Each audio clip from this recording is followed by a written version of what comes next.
pleasure to introduce to you our speaker. Our speaker is Abdul Hamid Bashir Kishk. He's from Ghana, and he had a diploma in education from University of Cape Coast in Ghana. After receiving his diploma in education, he pursued his Islamic studies at Islamic University in Niger in West Africa, where he received a bachelor degree in Islamic studies. Right? Currently, he's doing his master's at the same university in Niger. He's visiting us here, so we take that opportunity to bring him here by the permission of our Sheikh, my chief, Imam Sisi. So inshallah, he's going to talk to you, to talk to all of us for about 40 minutes, and then 50 minutes for questions and answers. Inshallah.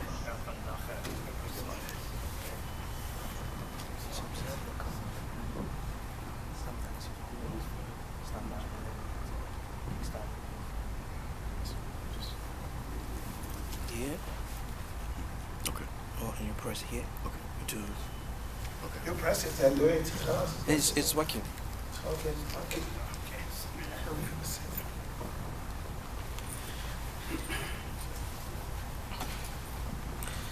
أعوذ بالله من الشيطان الرجيم بسم الله الرحمن الرحيم الحمد لله رب العالمين والصلاة والسلام على رسول الله ما بعد.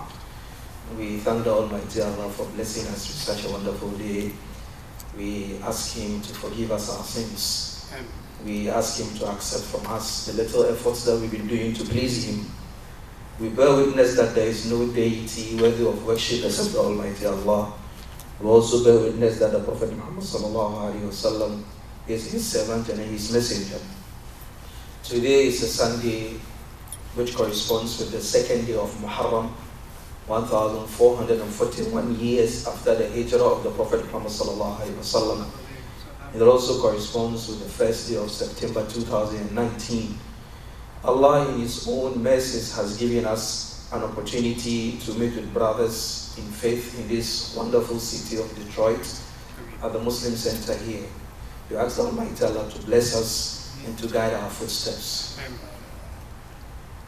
A day or two ago, we entered the new Islamic year.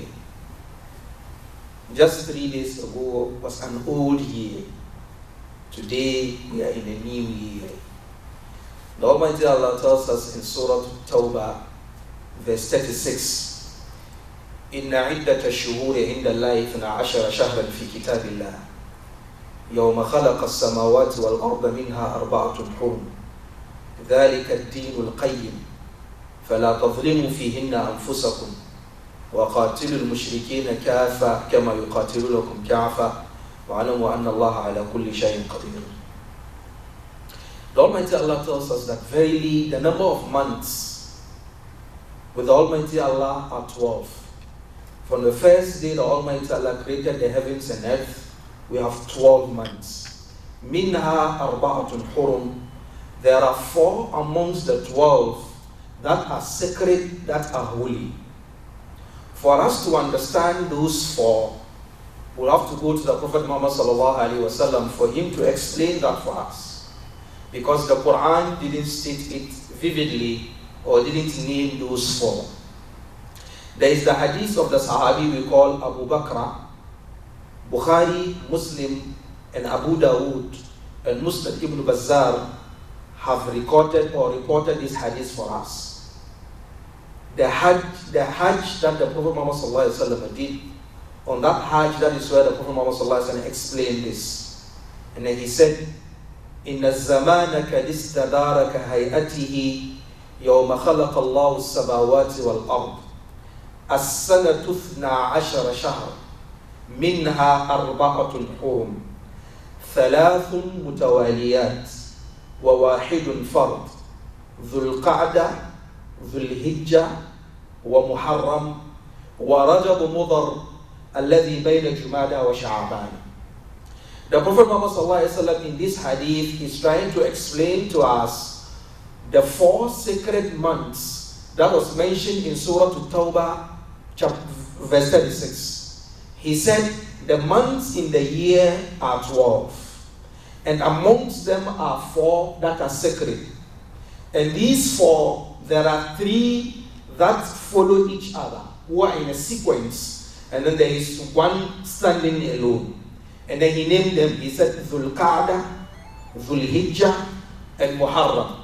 Dhul Qa'dah happens to be the 11th month of the year. Dhul Hijjah is the 12th month of the year where we went for Hajj. And the Muharram is the month that we are in now. So these 3 that are in sequence are amongst the 4 sacred months. The last one that stands alone, the Prophet Muhammad said, Rajab Mudar. Mudar happens to be a tribe in Arabia, a very big tribe in Arabia. There is another big tribe called Rabi'a. These 2 tribes are very big when it comes to Arabia. And they both have their own forms of calendar or their forms of months. So the Prophet Muhammad said, Rajab Mudar, the Rajab of Mudar. الذي بين جمادى وشعبان, the one that can be found between Jumada and Sha'ban. From Jumada we have Rajab before we go to Sha'ban. But then the people of Rabi'a, anytime they say Rajab, what they mean is Ramadan, the one that we are following Ramadan. So Rajab is the month that precedes the month that precedes Ramadan. Rajab is 2 months before Ramadan. So in this verse we have these 4 months. Dhul Qa'dah, the 11th month. Dhul Hijjah, the 12th month. Muharram, the 1st month. And then we have Rajab, the 7th month. A question arises. How come we have the calendar this way? How did we get the calculations of the calendar? Where and when did we start using Muharram as the 1st month? How did it happen? The Arabs in prehistoric or Jahiliyyah time didn't have a specific form of calculating years or counting of years. They rather used incidents to name their years. For example, Amul Fil, the year of the elephant. Why? Because Abraha attacked Mecca with elephants. So they named that year the year of elephants. So if there is any reference, they make reference towards that year. So they say 2 years before the year of the elephant or 3 years after the year of the elephant. But they didn't have any form of, chronological counting using numbers. They didn't have that. In the early days of Islam too, it was the same. For example, you have Amul Huzn, the year of grief. That is the year in which Khadija and Abu Talib died. The Prophet Muhammad ﷺ in his letters to kings and governors across the Arabian Peninsula used to put dates on them, months. But we didn't have a specific way of counting, saying this is the 1st month in the 2nd year, or this is the 5th month in the 3rd year. We didn't have that. It was just the months he writes Ramadan or Shawwal or Dhul Hijjah. So this was the way they were moving on. During the time of Umar bin Khattab, in the 17th year of Hijrah, his governor Abu Musa al-Ash'ari sent him a letter saying, Amir al-Mu'mineen, I have a couple of letters from you that have Ramadan on them. But I'm confused as to which of the Ramadans precedes which one. Because 3 different letters, each one of them has Ramadan on it. But I'm trying to, arrange them in such a way that I will know which one comes first. Because there is no sequence on it. So help us in trying to solve this dilemma. Another narration says it was 2 people, a debtor and a lender. Someone borrowed money from someone. And then it was agreed that he is going to pay in Sha'ban. But on the agreement, there is no year to state which of the Sha'bans. So it became a dispute between the two of them. The owner of the money said, it is this Sha'ban, you must give me the money. The one who borrowed the money said, no, it is the next Sha'ban. And there is nothing to prove which of them is right. So they came to Umar bin Khattab for a solution. So Umar bin Khattab gathered the Sahaba and said, this is the dilemma at hand. How do we solve such a problem? So they brought their ideas. Some of them said, why don't we use the same pattern as the Romans, what they use, how they use. Some of them said, no, why don't we use the Persians? They said, no. They came to a point whereby they said, okay, why don't we use the birth of the Prophet Muhammad sallallahu alaihi wasallam when he was born? They were like, we are not even sure when he was born, because there is no authentic narration as to the date of the birth of Muhammad sallallahu alaihi wasallam. What is authentic is that he was born on a Monday. But as to the date, yes, 9th Rabiul Awwal or 12th Rabiul Awwal is the most famous. But then there are other opinions too.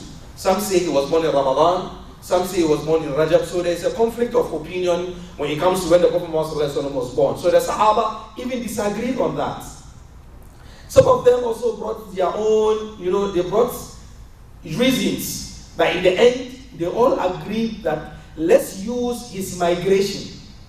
When the Prophet Muhammad migrated from Mecca to Medina, let's use that as a starting point, because that is where the Almighty Allah differentiated between truth and falsehood. So they unanimously agreed that it's going to be when the Prophet Muhammad migrated. The next dilemma at hand is, which month are we going to begin with? Even though the Prophet Muhammad migrated in Rabiul Awwal, that is the month he migrated in. So why is it that they didn't begin with Rabiul Awwal? If they said, let's start counting from when the Prophet Muhammad migrated, and he migrated in Rabiul Awwal, but they didn't begin the year with Rabiul Awwal. They began with Muharram. The reason being, Hajj is supposed, they said, let's make Hajj the last activity of the year, so that when the Hujjaj go back home, the next month becomes the first month of the year. So they agreed to make Muharram the first month of the year, and then this happened in the 17th year of the Hijrah of Prophet Muhammad sallallahu alaihi wasallam. So the Hijrah here that we have now, that is where it began from. Another issue comes up. What then is the ruling of wishing people Happy New Year in Islam? Contemporary scholars like Ibn Baz and Ibn Uthaymeen are of the opinion that there is nothing wrong in wishing Muslims Happy New Year. They don't find anything wrong in it. Especially Ibn Baz said there is no sin in it. It is a permissible act. But then he wouldn't begin it. He wouldn't start saying, I wish you Happy New Year. Because it wasn't something that the pious predecessor, the Sahaba, used to do. So he wouldn't begin it. But then, if someone wishes him Happy New Year in Islam, he will respond. It's part of the general greetings. وَإِذَا حُيِّيتُ بِتَحِيَّةٍ فَحَيُّ بِأَحْسَنَ مِنْهَا أَوْ رُدُّوهَا. I think this is even an opinion of Imam Ahmad bin Hanbal, that he wouldn't begin, congratulating people Happy New Year, but if anybody congratulates him, he's going to respond. Sheikh Saleh al-Mughadisi, the Imam of Masjid al-Quba in Medina, when he was asked this statement, he reiterated the positions of Imam Ibn Baz and Uthaymeen, and then he went on further to say, in a world whereby Muslims are not really conversant with their month, especially those of us living in the West, whereby January to December is the dominant, form of calendar. We only have time for our calendar when it is time for Ramadan. So he believes that it is even an opportunity for us to revive our lost glories, for us to revive the history behind our calendar, for us to revive the history behind the Hijrah. So he goes to that point. So that is what the scholars say. But this is not even our topic of discussion. It's just an open door to remind each other about this opportunity. What I really want us to discuss is the year is gone. 360 days the lunar calendar has is gone. It's as if it was just yesterday we had first Muharram, 1440 years. How come the days went by, the weeks went swiftly, the months came crashing in, and then the whole year is gone? It is a time for reflection for each and every one of us. In reality, it is not a time for merrymaking. It is not a time for us to stretch our legs and feel at home. No. It is a time for us to sit down to ponder over the year that has gone. Our lifespans have been reduced in reality. It is not an increase. We have elderly people here. When they take their own pictures 10 years or 15 years ago, they didn't have gray hair in their beards. They looked more handsome.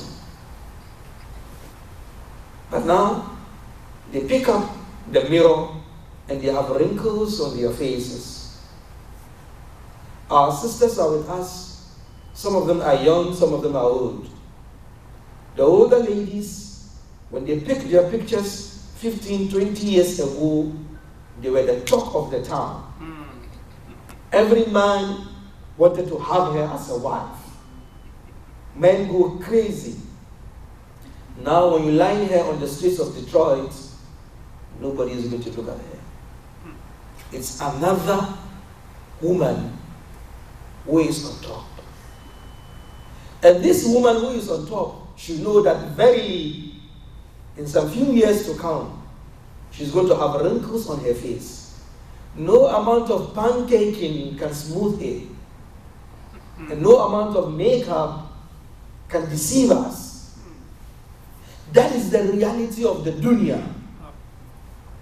The reality of the dunya, the Almighty Allah tells us that it is like rain that has come from the sky. It hits the ground and it mixes up with the plants that we've planted in. After a week or two, the seeds begin to germinate. They sprout out. As they grow, we see these beautiful flowers. And everyone wants to stand by them and then look at the rose flower. Very beautiful, very nice. But after some time, when the winds of winter begin to blow, that rose flower withers. It dries up. Its bright color turns into yellow or brown. The green leaves that we see fall down. They turn into brown. They turn into debris. And that is the reality of the dunya. When you are young, 18, 19, 20 years old, you are very strong. You can run a mile and then you wouldn't feel tired. But as you grow older, your limbs become weak. When it is cold, you don't want it. That is why they say an old woman doesn't want the cold weather to be mentioned, because you feel the bones. You pick the mirror and then you look at yourself and then you see a very handsome being. 10, 15 years later, you will not even want to look into the mirror. Our younger sisters, they spend hours and hours on ending in front of the mirror with all kinds of makeup, lipstick, eyeshadow, pancaking, all kinds of, beautification. Especially when there's an occasion, she tries to beautify herself. If she's your wife, you have to wait for her for an hour or two.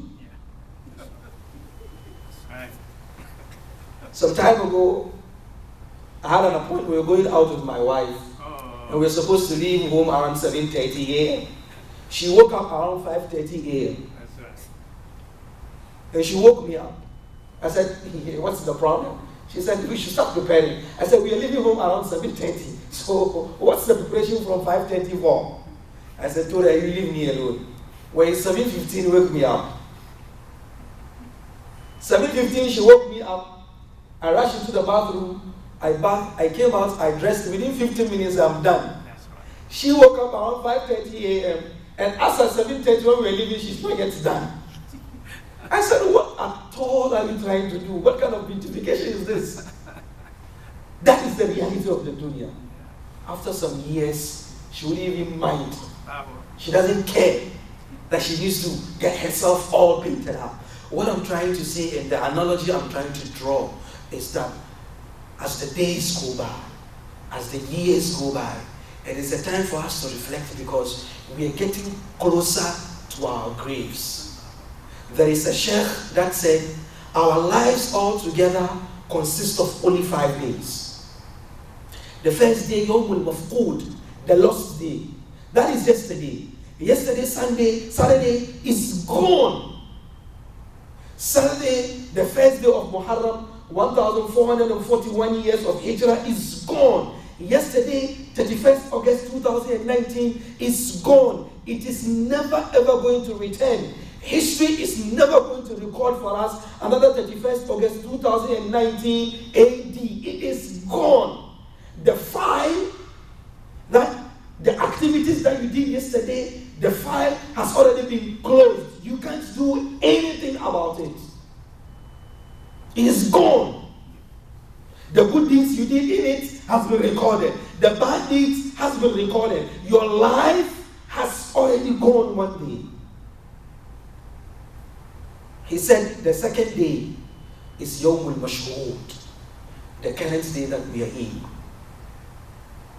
And then he made some profound statements. He said, Ibn Mas'ud said, if the sun rises and then it sets in a day, I ask myself, what have I been able to achieve in this day?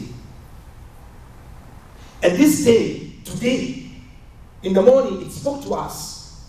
He told us, أنا خلق الجديد وعلى عملك شهيد فاغتنمني فإني لا أعود إلى يوم القيامة. This day, Sunday, spoke to us this morning. He told us, أنا خلق الجديد, I am a new creation.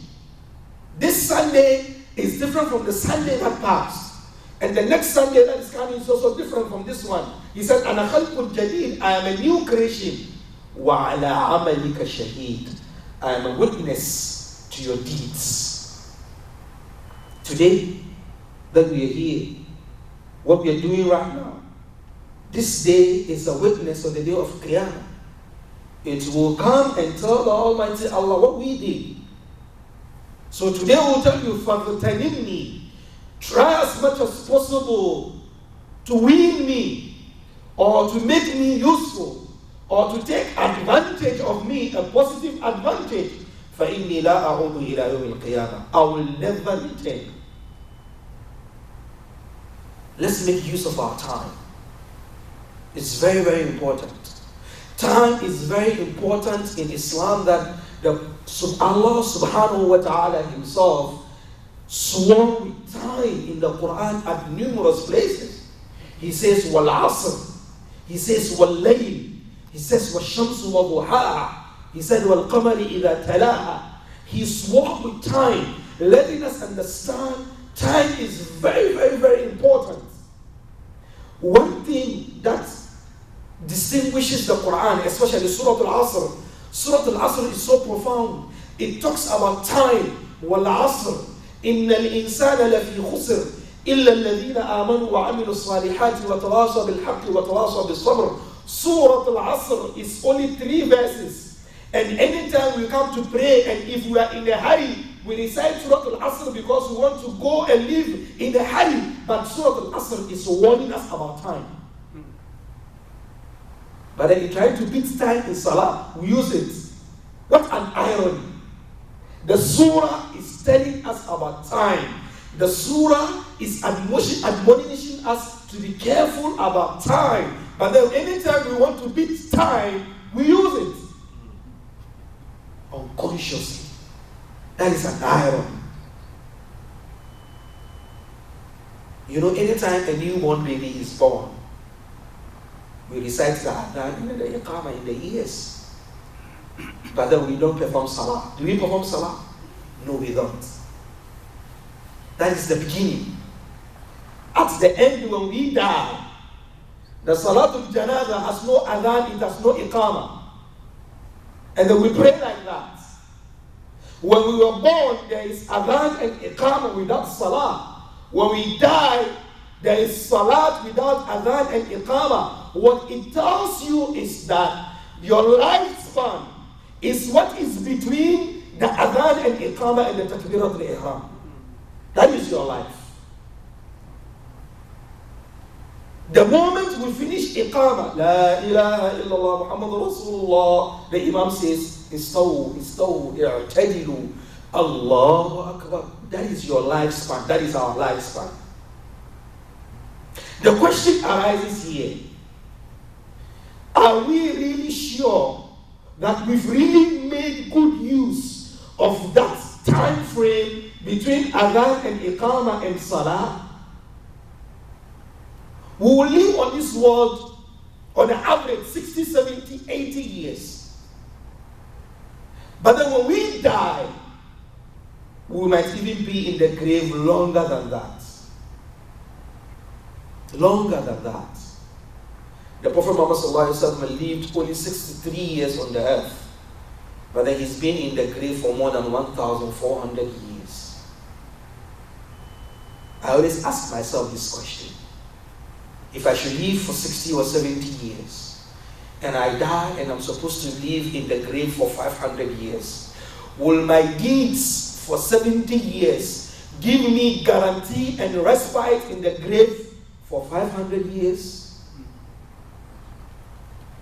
Will my activities, will my salah, will my siyam, will my tasbih, will my dhikr, will my good neighborliness, will my good activities and lifespans give me enough credit for 500 years in the grave? Someone who lives for 60 years and then spends 8 hours a day sleeping, 8 hours a day sleeping, in 60 years will give you close to 20 years. Because 8 hours a day is 1/10 of the day. And then 60 years, 1/10 of 60 years is how much? That's 20. So if you sleep 8 hours a day, and then you live for only 60 years, it means in the 60 years, you spend 20 years sleeping. If you have an 8-hour job, and then you've been working for 60 years, it means you spend 20 years of your life working. You are left with how many? 20.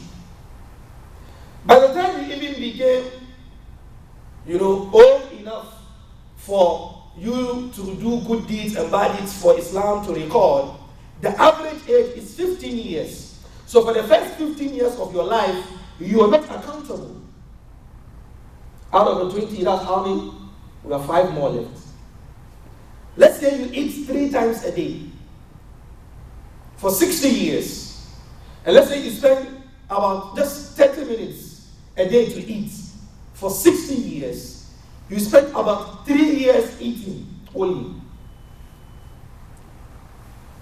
Out of the 5, how many more left? 2 years. You see, we've not even brought bathing in. We didn't bring in your chit-chatting. We didn't bring in your sightseeing. We didn't bring in the gossip. We didn't bring in the envy. We didn't bring in the pick and act things that we do. In 60 years, you have only 2 years for you to worship the Almighty Allah sincerely. The rest of the time has all been gone in lagu wallahu. So when a day passes, it is not a time for merrymaking. It's not a time for you to get a big cake to cut. I'm 60 years old and I'm enjoying my birthday. Yes, you can thank Allah for a long life. But know that if you are supposed to live for 80 years, 60 years is